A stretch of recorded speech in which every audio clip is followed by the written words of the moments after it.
நாங்க கலெக்டர் சிப்பாயி கட்டாபமனை தேட ஆடா எல்லா வீட்லயும் தேடி பாக்குறோம். நீ என்ன திமிர் பண்ற? உனக்கு தானப்பா திமிரு. என் பிள்ளை இரண்டும் அம்மாவாத்து கிடக்குது. Oh my God!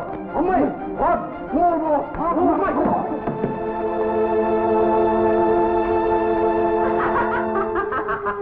தாய், மிக்க நன்றி தாய். விடை கொடுங்கள், போய் வருகிறோம். நாங்கள் இங்கிருந்தால் உங்கள் உயிருக்கும் ஆபத்து வரும். என் உயிர் கிடக்குதுங்க. யார் கண்ணிலையும் படாம ஆயுஸ் பூரா இங்கே இருந்துருங்க மகாராஜா. நான் கஞ்சி ஊத்தி காப்பாத்துறேன். தாயே, இதற்கு கைமாறு செய்ய இப்போது என்னிடம் ஒன்றுமில்லை என்றால் இந்த உயிர் உள்ளவரை உங்களை நான் மறக்க மாட்டேன். வருகிறேன் தாய், வருகிறேன்.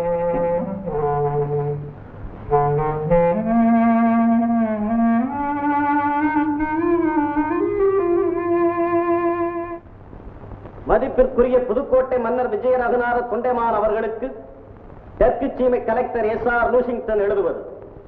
தப்பி ஓடிய வீரபாண்டிய கட்டபொம்மனும் ஊமத்துறையும் உங்கள் ராஜ்ய எல்லைக்குள் மறைந்திருப்பதாக எனக்கு தகவல் வந்துள்ளது. உடனடியாக அவர்களை தேடி பிடித்து எங்கள் வசம் ஒப்படைக்க வேண்டுவது உங்கள் பொறுப்பு. என்ன, கட்டபொம்மனை நாம் பிடித்துக் கொடுப்பதா? உத்தமன், வீரன், நமது நண்பன், அவரை காட்டிக் கொடுப்பது எப்படி சாத்தியமாகும் மந்திரியாரே? மன்னா, நிலைமையை சற்று சிந்திக்க வேண்டும். மந்திரி தானாவதியை தூக்கிலிட்டு தலையை மட்டும் எடுத்து முச்சந்தையில் நட்டு வைத்திருக்கிறார்களாம். கொடுமை, பயங்கரமான கொடுமை. தங்களது பெரும் படைபலத்தால் மற்ற பாளையக்காரர்களை எல்லாம் அடியோடு ஒடுங்கச் செய்து விட்டார்களாம். நாம் அவர்களுக்கு ஒத்துழைக்காவிட்டால் நமக்கும் அதே கதி என்பதைத்தான் அவர்களது கடிதம் சூச்சகமாக அறிவிக்கிறது. காலம் கடந்த பிறகு நாமும் எதிர்த்து அழிவதால் யாருக்கு லாபம்? சரி, விதி செய்யும் வேலை என்று நினைத்து அவர்களை தேடி பிடித்து அனுப்ப செய்யுங்கள். சேனாதிபதி உத்தரவு.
இதை விதி என்று சொல்வதை தவிர வேறு வழியில்லை.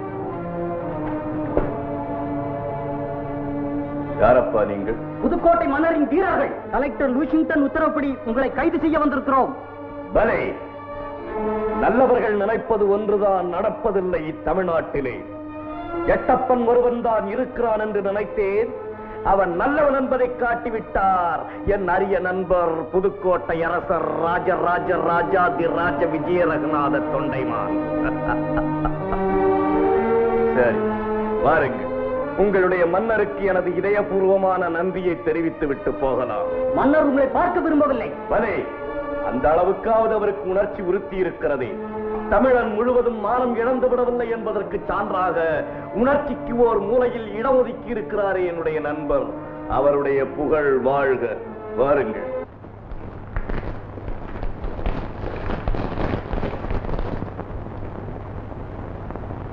ஏன் நிற்கிறீர்கள்? உட்காருங்கள். உயிருக்கு பயந்தவர்களே, உட்காருங்கள், உட்காருங்கள். அகமழியவில்லை உனக்கு. உன்னை அழித்திருந்தால் என் அகமும் அழிந்திருக்கும். அல்லது எட்டப்பனும் தொண்டைமானும் எங்களிடையே பிறவாதிருந்திருந்தாலும் உனக்காவது அகம் உண்டாகாதிருந்திருக்கும். நல்லவர்களை திட்டாதே. இன்னும் ஏன் பயப்படுகிறாய்? உண்மையை கூறு, நாய்களை திட்டாதே என்று. துரை அவர்களே, நன்றி உள்ளது நாய் ஒன்றுதான். அதுவும் நமக்கு பெருமைதான். இருந்தாலும் இவன் யார் அதை சொல்ல? அதுவும் சரிதான். அடக்கியாளும் உங்களை சொல்ல அடிபட்ட இவனுக்கு என்ன உரிமை இருக்கிறது? எட்டப்பா, சொல் பேசாதே. நாவை எடுத்தடி. வாழ விரும்பினாய், வல்லவனை அழித்தாய், இனி நீ வாழ்ந்து கொள். வீரம் விலையற்றதந்தாய், வீரனை வழங்கினாய், வேண்டுவதை வாங்கிக் கொள். கூலி கேட்டாய், கும்பிட்டாய், கோழையானாய், கூலியை பெற்றுக்கொள். ஆனால் அந்நியன் உன்னை போற்ற வேண்டும், அது உனக்கு இனிக்க வேண்டும் என்று மட்டும் எண்ணாதே. நீ காட்டிக் கொடுத்தாய், நான் காட்டிக் கொடுக்கப்பட்டேன். நாம் இருவரும் இதே மண்ணில் விளைந்தவர்கள் தான். உன்னை கேடு சூழினும் ரத்தத்தில் இனச்சக்தி எங்கோ ஒன்றித்தான் இருக்கும். ஆதலின் நம்மிடையே என் பேச்சுக்குத்தான் இடம் உண்டு. ஏற்பது உனக்கு இழிவன்று, காரண உரிமை ஒன்று. ஆனால் அவனோ நேற்று வந்தான், இன்றிருப்பான், நாளை போவான் என்ற எல்லைக்கு இலக்கணத்துக்குட்பட்டவன். இம்மியனும் நம்மோடு ஒவ்வாதவன். அவன் கத்தி பாத்தினும் கலங்காதே. ஆனால் அவன் பேச்சு கேட்டு மட்டும் வாழாதே. நான் கூறுவது உனக்கு மட்டுமல்ல, எங்களோடு சிங்கங்களாய் பறந்து இன்று குரங்குகளாய் கூனி நிற்கும் இதோ அத்தனை ஈனர்களுக்கும் மானவித்த மலையர்களுக்கும் கூறுகிறேன். கூறுவதென்ன? காரியம் மீறுகிறேன். போதும் உன் பேச்சு. குற்றவாளியாகிய நீ ஏதேனும் சமாதானம் கூறி குற்றத்தை குறைத்துக் கொள்ள முடியுமா என்று பார். நாங்கள் ஒரு நாயை கொல்வதானாலும் சட்டப்படி குற்றம் காணாமல் கொல்ல மாட்டோம். We believe in the rule of law. எத்தர்கள் நல்லவர்களாக நடிக்க ஏற்பட்ட எத்தனையோ வழிகளில் இதுவும் ஒன்று. அறிவேன், ஆகப்போகும் முடிவை உடன் அறிவேன். ஊருக்கு பேருக்கும் நாடகத்தை நடத்தி காட்டு. நீ குற்றவாளிதானே? உன்னை கொல்ல தவறிய குற்றவாளி. எடக்கு பேச்சு வேண்டாம், நேர்மையான பதில் தேவை. கும்பனியாரின் கட்டளைக்கு நீ ஏன் அடங்கவில்லை? கும்பனி என்பது வாங்கவும் விற்கவும் வந்த ஒரு வர்த்தக ஸ்தாபனம். அதற்குள் அடங்க வேண்டுவது பொருள்கள், புருஷர்கள் அல்ல. கடைசியாக நாங்கள் வாங்கியிருப்பது அரசுரிமை. உரிமையை வாங்குவதோ விற்பதோ எங்களுக்கு பழக்கமில்லை. எவனாவது விற்றிருந்தால் அவனிடம் போய் கேட்டிருக்க வேண்டும் இந்த கேள்வியை. நீ அவன்தான் ஆற்காட்டு நவாப். அவன் உங்களை கேட்க சொல்லுகிறான். அவனையே கேட்க சொல்லுகிறேன் நான் என்று நீ அவனிடமே போய் மீண்டும் அடக்கு பேச்சு. அது என் கோபத்தை குத்துவதாகும். உணர்ச்சியுடையவனுக்குத்தான் கோபம் வரும். உனக்கு வருவதாக கூறுவது பொய். எடக்கு, மடக்கு, இருமாப்பு, ஏளனம் இத்தியாதி இத்தியாதி உனக்கு மிக மிக அதிகம். எல்லாம் உடன் பிறந்தவை. அது ஒடுக்கப்பட்டது. நடக்காது. நான் இருக்கும் வரை எக்காலம் இறங்காது. அக்க உறக்க மேலெழும். இருக்கும் சூரியன் இருக்கிறதே, அது கூட எங்களை கேட்டுத்தான் எழும் விழும். அந்த கதையை இங்கு விடாதே அப்பனே. சூரியனே வேண்டாம் என்ற ஆண் கூட அல்ல, ஒரு பெண் விரட்டி இருக்கிற கதையெல்லாம் இங்கு ஏற்கனவே ஏராளமாக இருக்கிறது. வேறு ஏதாவது இருந்தால் கூறு. ஏனைய பாளையக்காரர்கள் எல்லோரும் பணிந்து விட்டார்கள், பலனடைகிறார்கள். நீ ஒருவன் மட்டும் பணிய மறுப்பதால் அது உனக்கு ஒரு லாபமா? எல்லோரும் பணிந்த பிறகு நான் ஒருவன் பணியாததால் அது உனக்கு ஒரு நஷ்டமா? இவன் பேசத் தெரிந்தவன். பேசத் தெரிந்தவன், வெறும் பேச்சல்ல, மானத்தில் பாசம் உள்ளவன், வல்லவன், வாழ்வீசத் தெரிந்தவன். அதனால் தான் வாழ்பிடித்து வாழ வேண்டும் என்று இல்லாதிருப்பவன். இரும்பு தலையன் என்று எனக்கு பெயர். என்னிடமே பேசுகிறாய். முறுக்க வேண்டிய பொருள் அதனிடம் இரக்கம் காட்டி பேசியது தவறுதான். புல்லனே, பொசுக்கள் அல்லதான். காதல், மானம், வீரம் இந்த கட்டுக்கோப்பிலே வளர்ந்தவன். எங்கள் நாடோ எல்லா வளமும் படைத்த நாடு. எதற்கும் எவரிடத்தும் கையேந்தி நிற்க வேண்டிய அவசியம் இல்லாத நாடு. வையம் வானம் ஒத்துழைக்கும் நாடு. இங்கு பிறந்தவன் வேடியாவதில்லை. பேடியா இருப்பவன் இந்த நாட்டின் அசல் வித்தாக இல்லாதவனாக இருப்பான். பொன்னாட்டு மக்கள் எங்கள் தென்னாட்டு மக்கள். போரென்றால் புலிகுணம், பொங்குவென்ப காதல் என்றால் பூமணம், புகழுக்குரிய மானம் என்றால் உலகிற்கே ஒரே இனம் என்ற சரித்திரம் கண்டவர்கள் நாங்கள். எங்களை அடக்கியால் ஆண்டவரும் எண்ணியதில்லை. விரும்பினால் அன்பை காட்டி நண்பர்களாய்த்தான் எங்களுடன் வந்து வாழ்ந்ததுண்டு. அந்த புண்ணிய பூமியிலே நாடு பிடிக்க வந்த நீங்கள் நறுவேஷம் கட்டி வாழையாற்றி நிற்கிறீர்கள். காலம் உங்களுக்கு கருணை காட்டினும் நல்லவர்கள் உங்கள் காலை பிடித்து வாழ மாட்டார்கள் என்பதை மட்டும் மனதில் நிறுத்திக்கொள். போதும் உன் புத்திமதி. மேலும் மேலும் குற்றங்களை கூடுதலாக்கிக் கொண்டே போகிறாய். நான் இப்பொழுதே தீர்ப்பு கூறப் போகிறேன். உயிரின் மீது ஆசை இருந்தால் உனக்காக ஒரு வினாடியை ஒதுக்குகிறேன். மன்னிப்பு கேட்டுக்கொள். நான் மன்னிப்பு கேட்பதா? என் கை கட்டப்பட்டது இதுவரை உன் கழுத்து கழட்டப்படாமல் இருக்க என் தாய் கேட்டிருக்க வேண்டுவதை அவள் தள்ளாத வயதிலும் பொல்லாத புலியாக உன் மீது பாய்ந்திருப்பாள். என் தம்பி கேட்டிருக்க வேண்டுவதை இந்நேரம் உன் பரங்கித்தலை உன் சீதளச்சீவையை நோக்கி பறந்தே போயிருக்கும். என் தமிழ் புலவன் மட்டும் இங்கு இருந்திருந்தால் அறம் பாடிய உன் ஆவியை கருக்கி இருப்பான். வீர தமிழ் குல பெண்மணி என் மனைவிக்கு மட்டும் இது புரிந்திருந்தால் இந்நேரம் உங்களுடன் தீர்ப்பற்றி எறிந்திருக்கும். ஆனால் இங்கோ நாய்களும் பேய்களும் நயவஞ்சக பூனைகளும் வேசித்தனமும் ஆசிகுணமும் கொண்ட அடிவரடிகளும் குடிக்கிறர்களும் கூடியிருக்க நீயும் கூசாமல் கேட்டுவிட்டு ஒதிய வரம் போல் இழுத்து பேசிவிட்டு ஓனால் குஞ்சு போல் உயிருடலில் ஊசலாட நின்று கொண்டிருக்கிறாய். என்ன செய்வேன்? என் நாடே, இந்த இழிவு உனக்கா எனக்கா? அடே எட்டப்பா, நான் இறக்கப் போகிறேன். என் புகழ் இருக்கும். ஆனால் உனக்கோ ஊரே சொல்லட்டும் போ. இவனை கொண்டு போய் அந்த புளிய மரத்திலே தூக்கலிடுங்கள்.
போங்கள். துணிந்தவனுக்கு தூக்கு மேடை பஞ்சுமெத்தை.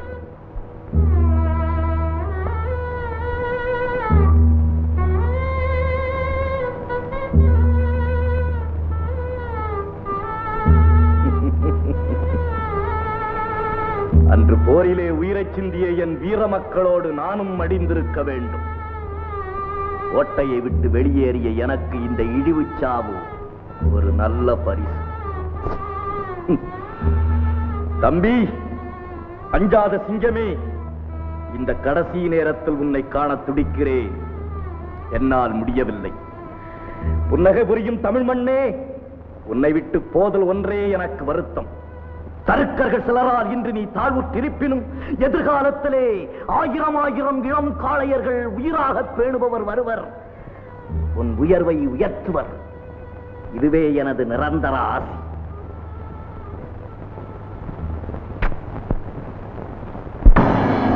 வீரத்தில் சின்னமே விடுதலை போருக்கு பித்தாக உருவெடுத்தாய்.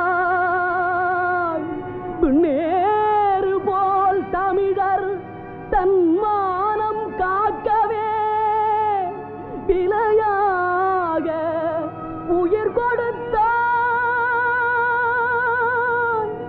பூரித்த மார்பனே, தூக்கு கயிற்றிலோ பொல்லாத முடிவு கண்டாய்.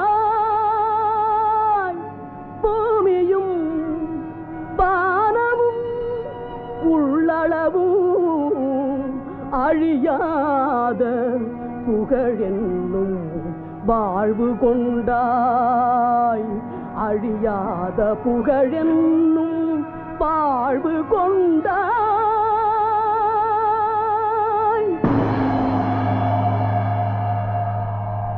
உரிமை போரில் உயிர் நீத்த வீரபாண்டிய கட்டபொம்மன் விதைத்து போன எழுச்சி வித்து இன்று நம் நாட்டில் சுதந்திர கொடி ஜொலித்தாட வழிகண்டது. அன்று வந்த அந்நியர்கள் வந்த வழியே திரும்பி போவதையும் காணச் செய்தது. வாழ்க சுதந்திரம்!